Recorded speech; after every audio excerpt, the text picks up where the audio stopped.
اعوذ باللہ من الشیطان اللعین الرجیم بسم اللہ الرحمن الرحیم الحمد للہ ذی المن والاحسان وذی العز والسلطان الذی خلق الانسان وعلمہ البیان والصلاة والسلام على نبی الانس والجان ام الامکان وابی الاکوان رحمت علی الخلق من الرحمن وعلى آله الذين هم خلفاء الرب المنان لا سيما بقية الله الذي هو صاحب الزمان واللعنة الدائمة على أعدائهم من الآن إلى آخر الزمان أما بعد فقد قال الرحمن في القرآن كتب عليكم إذا حضر أحدكم الموت إن ترك خيرا الوصية للوالدين والأقربين بالمعروف حقا علی المتقین۔ سامعین و ناظرین محترم، سورہ مبارکہ بقرہ آیت کا نشان 180، ارشاد رب العزت ہوتا ہے کتب علیکم، تم پر لکھ دیا گیا ہے۔ اس سے پہلے کہ میں آیت کا ترجمہ مکمل کروں، یہ بات یقیناً قرآن کی عبارات سے آشنائی رکھنے والوں کے لیے واضح ہے کہ قرآن میں یہ لفظ یا یہ تعبیر کتب علیکم عام طور پر فرائض اور واجبات کے لیے استعمال کی جاتی ہے، جیسا کہ روزے کی آیت میں ارشاد ہوا کتب علیکم الصیام، یا پھر ایک اور جگہ ارشاد باری تعالیٰ ہوا کتب علیکم القتال، تم پر جہاد کو فرض کر دیا گیا ہے، یا ایک اور جگہ بیان ہوا کتب علیکم القصاص، تم پر قصاص کو لازم قرار دیا گیا ہے۔ تو یہ تعبیر فرائض اور واجبات کے لیے استعمال کی جاتی ہے، لیکن اگر کبھی یہ لفظ کسی غیر واجب کے لیے استعمال ہو تو اس غیر واجب کی تاکید پر اسے حمل کیا جاتا ہے، اور مراد یہ لی جاتی ہے کہ یہ شے اگرچہ غیر واجب ہے لیکن جس طرح واجب امر خدا کے نزدیک مطلوب ہے اور خدا قطعاً یہ نہیں چاہتا کہ واجب کو ترک کیا جائے، اسی طرح یہ مستحب امر بھی خدا کو بہت محبوب ہے اور خدا چاہتا ہے کہ کم سے کم اسے ترک کیا جائے۔ تو ارشاد ہوا کتب علیکم، تم پر لکھ دیا گیا ہے، اذا حضر احدکم الموت، کہ جب تم میں سے کسی ایک کے پاس اس کی موت آئے، ان ترک خیرا، اگر وہ کچھ ترکہ کوئی جائیداد چھوڑ کر جا رہا ہے، الوصیۃ للوالدین والاقربین بالمعروف، کہ وہ اپنے والدین اور رشتہ داروں کے لیے اچھائی کے ساتھ وصیت کر کے جائے، اور پھر ارشاد ہوا حقا علی المتقین، یہ متقی افراد کے ذمے پر ایک حق اور ایک ذمہ داری ہے۔ یہ بھی تاریخ اسلام کا ایک سیاہ ورق ہے کہ اس کائنات کی تخلیق کا مقصد جو شخص تھا یا جو ذات تھی، یعنی میرے اور آپ کے زمانے، میرے اور آپ کے نبی حضرت محمد مصطفیٰ صلی اللہ علیہ وآلہ وسلم، جب حضرت نے اس آیت پر عمل کرتے ہوئے یہ چاہا کہ اپنے زندگی کے آخری ایام میں ایک تحریر وصیت کے طور پر مسلمانوں کے درمیان چھوڑ دیں، تو صحیح بخاری کی روایت ہے اور صحابی کا نام بھی روایت میں ذکر ہے کہ ایک صحابی تھے جنہوں نے حضرت کو اپنی وصیت تحریر کرنے نہیں دی۔ اور وصیت کا ایک اور طریقہ یہ ہوتا ہے کہ زبانی وصیت کی جائے، تو جو وصیتیں حضرت زبانی طور پہ مسلمانوں کے لیے کر کے گئے تھے، پھر ایک مرتبہ تاریخ نے ہمیں بتلایا کہ حضرت کی اس دنیا سے رخصت ہونے کے بعد حکام وقت نے حضرت کے اقوال اور احادیث کے بیان پر، ان کی تدوین پر، ان کی کتابت پر پابندی لگا کر ان وصایا کو بھی مسلمانوں سے چھپانے کی بھرپور کوشش کی۔ لیکن یریدون لیطفئوا نور اللہ بافواہہم واللہ متم نورہ ولو کرہ المشرکون، وہ چاہتے تھے کہ خدا کے نور کو بجھا دیں اپنی پھونکوں سے، لیکن خدا اپنے نور کو مکمل کرنے والا ہے۔ یقیناً اگر حضرت نے اپنے علم کے شہر پر اہل بیت کا در نہ لگایا ہوتا تو آج تک انسانیت حضرت کے اقوال سے، ان کی سنتوں سے اور ان کی وصیتوں سے بے بہرہ رہتی۔ بہرحال جس مناسبت سے اس گفتگو کو منعقد کیا جا رہا ہے، حضرت کی لخت جگر، جن کے بارے میں ایک مرتبہ پھر صحیح بخاری کی نص کے مطابق یہ کہا گیا کہ فاطمہ تو بضعۃ منی، فاطمہ مجھ محمد مصطفیٰ کا ٹکڑا ہے، میں اور آپ آج جناب سیدہ سلام اللہ علیہ کی وصیت کے بارے میں کچھ گفتگو کرنے اس محفل کو منعقد کر رہے ہیں۔ جیسا کہ ہم سب جانتے ہیں وصیت دو طرح سے کی جا سکتی ہے۔ ایک کتبی وصیت ہوتی ہے جس میں اس دنیا سے جانے والا اپنی وصیت کو کاغذ میں قید کر کے چلا جاتا ہے، اور دوسرا طریقہ زبانی وصیت کا ہے کہ اس دنیا سے جانے والا اپنے پاس موجود افراد کو اپنی وصیتیں بیان کر دے۔ اگر جناب سیدہ سلام اللہ علیہ کی وصیت کے حوالے سے کتب روایات میں کتب روائی میں اور دیگر کتب میں تاریخ کی کتابوں میں دیکھا جائے تو ہمیں جناب سیدہ کی دونوں انداز کی وصیتیں ملتی ہیں۔ جناب سیدہ کی مکتوب وصیتیں بھی ہمارے سامنے آتی ہیں اور جناب سیدہ کی منطوق وصایا بھی ہمارے سامنے آتی ہیں۔ اگر ان سب کو بیان کیا جائے تو یقیناً یہ گفتگو بہت طویل ہو جائے گی، لہٰذا جناب سیدہ کی مکتوب وصیت میں سے ایک روایت بطور نمونہ آپ کی خدمت میں پیش کرنی ہے، اور پھر اس کے بعد مصائب کے طور پر جناب سیدہ کی ایک منطوق وصیت آپ کی خدمت میں پیش کر کے اس گفتگو کو پایہ تکمیل تک پہنچانا ہے۔ جو جناب سیدہ کی مکتوب وصیت میں آپ کی خدمت میں پیش کرنے جا رہا ہوں، محدث نوری نے اپنی کتاب مستدرک الوسائل کی جلد نمبر 14 میں اس روایت کو ہمارے 5ویں امام سے نقل کیا، اور مولا فرماتے ہیں کہ اِنَّ فاطمۃ بنت رسول اللہ کتبت هذا الکتاب، ہماری ماں فاطمہ جو کہ رسول خدا کی صاحبزادی تھیں، وہ یہ تحریر لکھ کر گئیں۔ کیا لکھ کر گئیں؟ اب مولا 5ویں امام جناب سیدہ کی وصیت کا جو مکتوب متن ہے وہ میرے اور آپ کے سامنے بیان فرما رہے ہیں۔ بسم اللہ الرحمن الرحیم، شروع اللہ کے نام سے جو بڑا مہربان نہایت رحم کرنے والا ہے۔ ھذا ما کتبت فاطمۃ بنت محمد فی مالہا، یہ وہ چیز ہے، یہ وہ تحریر ہے جو فاطمہ بنت محمد اپنے اموال کے بارے میں لکھ رہی ہے، اور کب اس پر عمل کیا جائے گا؟ ان حدث بہا حادث، اگر فاطمہ کو کچھ ہو جائے، فاطمہ اس دنیا سے رخصت ہو جائے، تو فاطمہ کے مال کے بارے میں اس وصیت پر عمل کیا جائے گا۔ اب کیا کیا جائے گا؟ میں یقیناً کچھ اختصار کے ساتھ آپ کی خدمت میں پیش کروں گا تاکہ کم سے کم وقت میں ہم اس وصیت کو مکمل کر سکیں۔ بی بی فرماتی ہیں تصدقت ب80 اوقیۃ تنفق عنها من ثمارها، فاطمہ 80 اوقیہ ان پھلوں میں سے جو ان کے پاس ان کے باغات میں سے ہر سال آتے ہیں صدقے کے طور پہ دے رہی ہیں۔ پھر اس کے بعد جناب سیدہ کیا ارشاد فرماتی ہیں؟ وَإِنَّمَا أَمَرَتْ لِنِسَاءِ مُحَمَّدٍ أَبِيهَا 45 اوقیہ، فاطمہ زہرا اپنے والد محمد کی ازواج کے لیے 45 اوقیہ، اوقیہ ایک پیمانہ ہے، 45 اوقیہ کے بارے میں وصیت کر کے جا رہی ہیں۔ اب دیکھیے، ہمیں تواریخ میں یہ بات ملتی ہے کہ جب ملکہ عرب خدیجہ کبریٰ کی اس دنیا سے رحلت ہوئی تو حضرت جناب سیدہ کی رحلت کے بعد بھی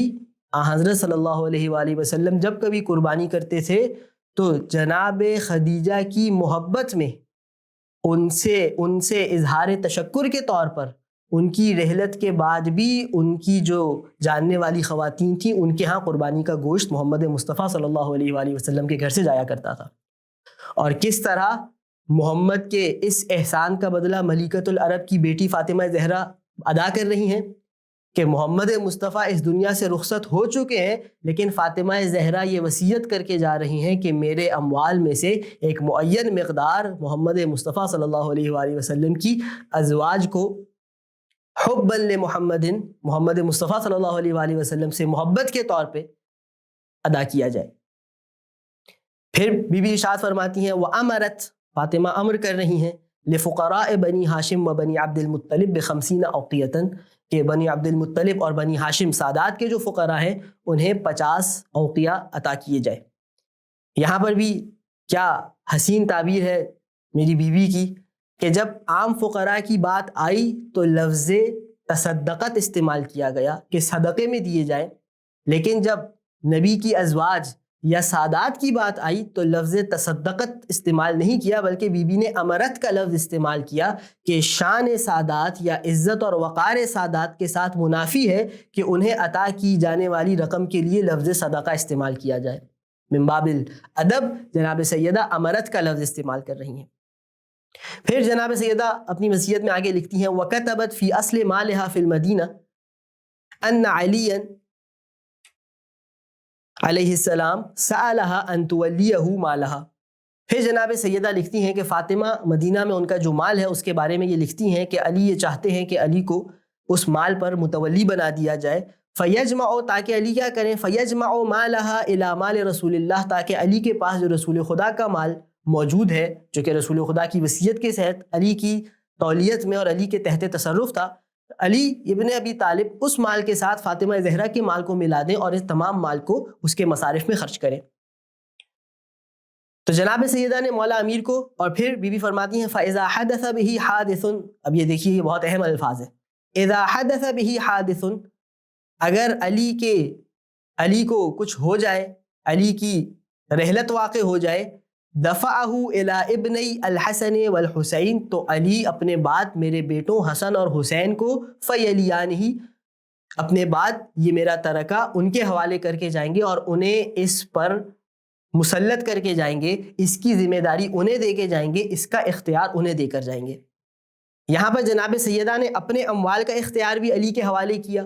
یعنی جناب سیدہ ہرگز یہ بات گوارا نہیں کرتی کہ ان کا جو مال ہے وہ ان کے بعد بلا مختار رہے, بلا ذمہ دار رہے, کسی ذمہ دار شخص کے بغیر رہے. اور جناب سیدہ نے اس بات کو ذکر کیا کہ نہ صرف میں بلکہ رسول خدا بھی علی ابن ابی طالب کو اپنے مال پر امین اور ذمہ دار اور مختار بنا کے گئے تھے. تو کیا یہ ممکن ہے کہ وہ نبی اور وہ فاطمہ, وہ گھرانہ جو اپنے دنیاوی اموال کو بغیر ذمہ دار کے نہ چھوڑے اپنی رحلت کے بعد, وہ پوری کی پوری امت کو اور کار امت کو بغیر ذمہ دار کے چھوڑ دے؟ یقیناً یہ بات سوچنے کے لائق ہے.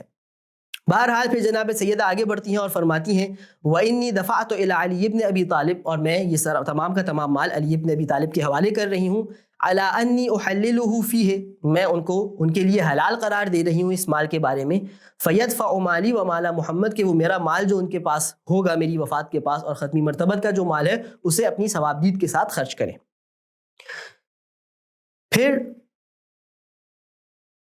پھر جناب سیدہ کچھ اور جملے آگے بڑھتے ہیں اور ارشاد فرماتی ہیں وَإِنَّ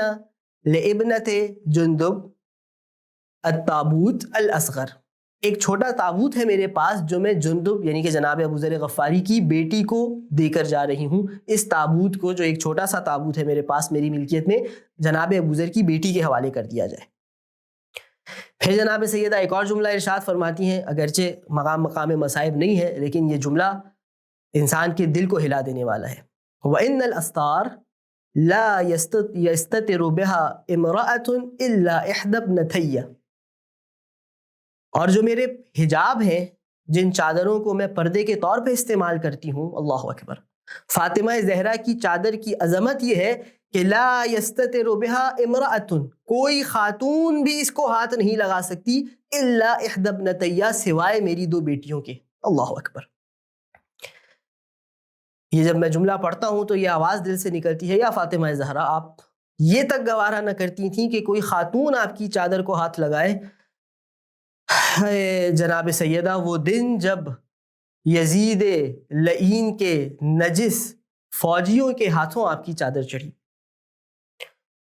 پھر جناب سیدہ ارشاد فرماتی ہیں وَإِنَّ هَذَا مَا كَتَبَتْ فَاطِمَةُ فِي مَالِهَا, یہ وہ تحریر ہے جو فاطمہ نے اپنے مال کے بارے میں لکھی ہے. وَقَضَتْ فِيهِ, اور اپنے مال کے بارے میں فاطمہ کا یہ فیصلہ ہے. وَاللَّهُ شَهِيدٌ, اور اس تحریر پر گواہ کون ہے؟ اچھا یہ بات بھی واضح ہے کہ آج کے زمانے کی طرح نہیں تھا کہ کسی کی تحریر ہو تو اس تحریر کو اس محرر تک اس کی نسبت کی تصدیق کی جا سکے. مختلف طریقہ کار ہیں آج کے زمانے میں, لاکرز میں رکھوا دیے جاتے ہیں یا بعد میں فورینزکس ہو جاتے ہیں. بہت سے طریقہ کار ہیں جس سے تحریر اور محرر کے درمیان نسبت ثابت کی جا سکتی ہے. تو زمانے قدیم میں کیونکہ یہ نسبت ثابت کرنے کے آلات کار نہ تھے, اس وجہ سے محرر تحریر لکھنے کے بعد اس تحریر پر گواہ بھی رکھتا تھا اور اس تحریر میں گواہوں کا تذکرہ کرتا تھا کہ یہ گواہ ہیں جو گواہی دیں گے کہ یہ تحریر میں نے ہی لکھی ہے. تو بی بی فرماتی ہیں واللہ شہید والمقداد ابن الاسود والزبیر ابن العوام وعلی ابن ابی طالب, اور اس تحریر پر جو گواہ ہیں وہ سب سے پہلے خدا کی ذات ہے, پھر مقداد,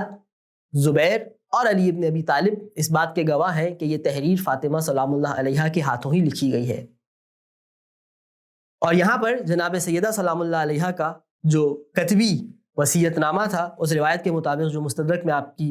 سے آپ کی خدمت میں پیش کی مکمل ہوتا ہے۔ اس کے بعد ہم اگر اس روایت کی طرف آئیں جس میں جناب سیدہ کا شفاہی وصیت نامہ یا زبانی وصیت ہمارے سامنے ہے،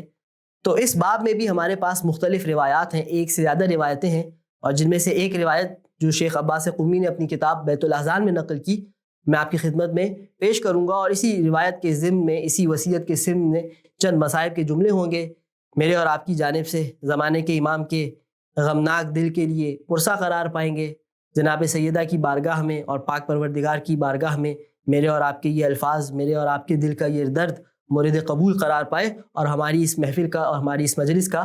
مقصد مکمل ہو جائے۔ روایت میں لکھا کہ جب جناب سیدہ سلام اللہ علیہا کے آخری وقت تھا، جناب سیدہ انتقال کے قریب تھیں، تو جناب سیدہ نے ام ایمن اور اسماء بنت امیس کو بلایا، ووجہت خلف علی واحضرت ہو، دونوں کو جناب امیر المومنین کے پاس بھیجا اور جناب امیر المومنین کو بلایا۔ جب مولا امیر تشریف لائے تو جناب سیدہ فرماتی ہیں، ابن عم انہو قد نعیت الی نفسی، اب میرے جانے کا وقت آ گیا ہے،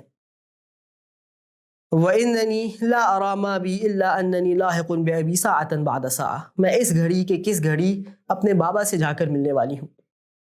وَأَنَا أُوصِيكَ بِأَشْيَاءٍ فِي قَلْبِي، میرے دل میں کچھ باتیں ہیں علی ابن ابی طالب، زندگی کا سفر آپ کے ساتھ بہت طویل نہ ہو سکا، فاطمہ کے دل میں کچھ باتیں ہیں، فاطمہ وہ وصیتیں آپ کی خدمت میں پیش کرنا چاہتی ہے۔ مولا امیر نے ارشاد فرمایا، اوصینی بما احببتی یا بنت رسول اللہ، جو آپ چاہتی ہیں وصیت کیجیے، علی مرتضیٰ آپ کی وصیت سننے کو تیار ہیں۔ وجلس عند رأسها، اب علی فاطمہ زہرا کے سرہانے بیٹھ گئے، واخرج من کان فی البیت، اور جو اس کمرے میں تھا سب کو نکال دیا۔ اے کاش علی مرتضیٰ نے اس روز بھی سب کو نکال دیا ہوتا جس روز محمد مصطفیٰ وصیت لکھنا چاہ رہے تھے۔ اب محمد علی مرتضیٰ ہے، فاطمہ زہرا ہیں،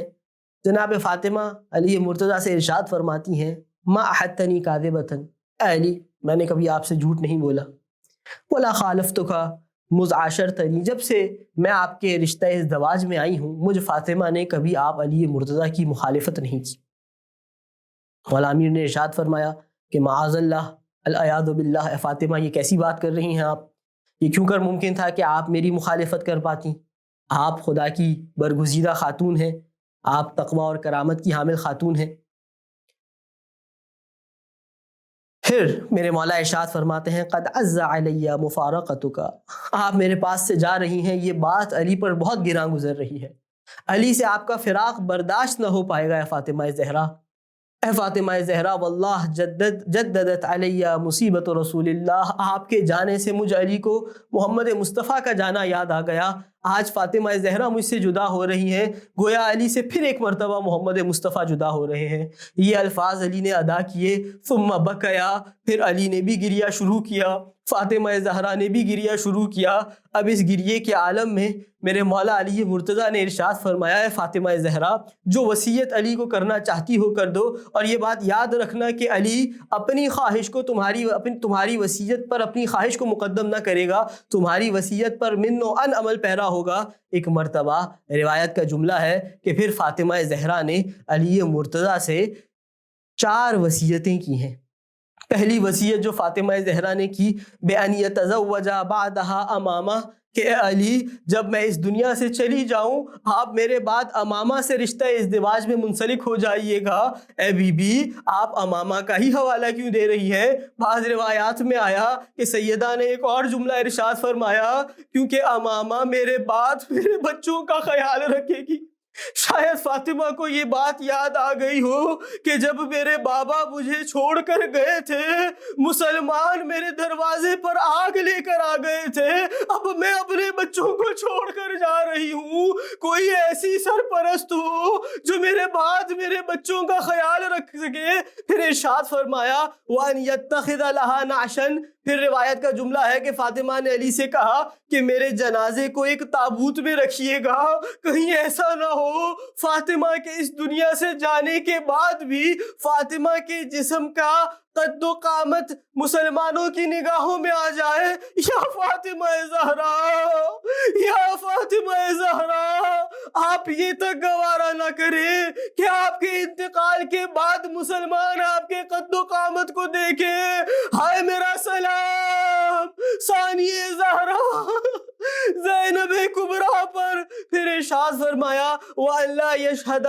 أَحَدٌ جَنَازَتَهَا من الذین ظلموا، جنہوں نے فاطمہ پہ ظلم کیا، اے علی خبردار ان میں سے کوئی میرے جنازے میں شریک نہ ہو۔ اور آخر میں ارشاد فرمایا ان یدفنها باللیل، اے علی تمہاری فاطمہ تمہیں چھوڑ کر جا رہی ہے، جب فاطمہ کو دفنانے کا وقت آئے تو رات کی تاریکی کے حجاب میں فاطمہ کو دفنانا، کسی نامحرم کی نگاہ فاطمہ کے دفن ہونے کو نہ دیکھ پائے۔